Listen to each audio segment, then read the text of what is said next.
Today, I'm going to make sweet and sour bibimbap.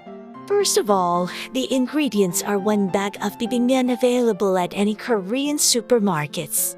It's definitely not an advertisement for one specific brand. Other bibimbap are the same.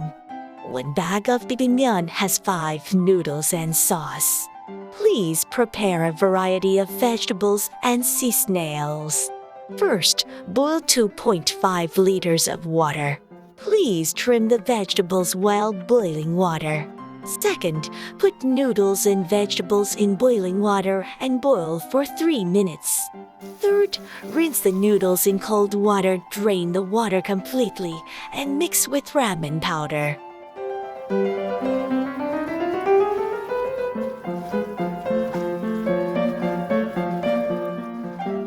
Fourth, please eat the prepared cucumbers, seasonals, and boiled eggs, etc. together. Since it's 1 bag, 1 serving. That's it.